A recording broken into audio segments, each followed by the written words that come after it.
Good morning.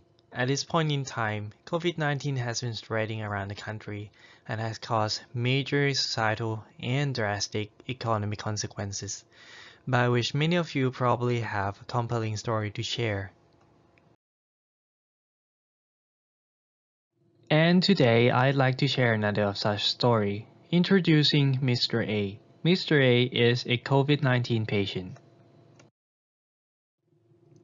Mr. A has symptoms of cough, headache, high fever, and has difficulty breathing. His family then promptly brought him to the hospital. To help facilitate breathing, the doctor needs to hook him up to a machine that helps with respiration called a ventilator.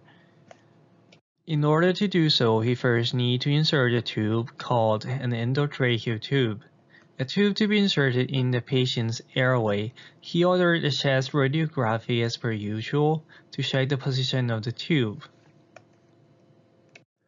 The chest radiography was performed an hour later, which you may see in this diagram that the tube is way too deep and is impairing his breathing, causing his symptoms to deteriorate. This is quite a common occurrence which occurred in 10 to 30% of all cases. Since the X-ray was performed over an hour later, the doctor was not there by Mr. A's side anymore.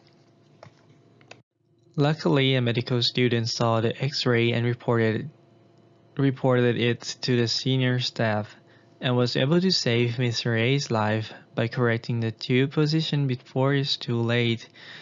Mr. A was moved to the ICU and he survived COVID pneumonia. Other patients might not be as lucky as Mr. A. Hi, my name is Dr. POOTIPONG WONGVEERASIN, a resident doctor from Department of Radiology, Faculty of Medicine, Siriraj Hospital, and I'm here today to talk to you about how AI can help detect malpositioning of various tubes and lines, especially in the COVID era.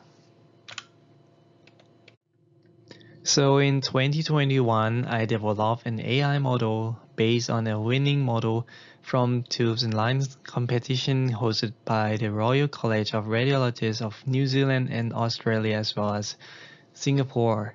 The dataset was procured from pre-COVID-19 era. The base model was able to very accurately detect the abnormal position of tubes and lines, but it wasn't able to tell how abnormal these tubes and lines are in terms of distance. So my goals are to firstly evaluate whether if the modified model can still accurately detect malpositioning of tubes and lines in COVID patient.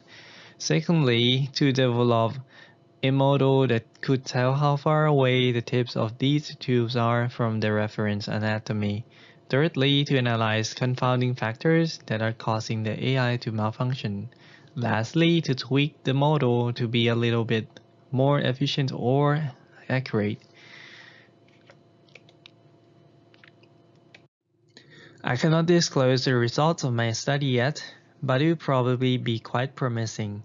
Hopefully, I will keep you updated on it at a later time. Thank you for your attention.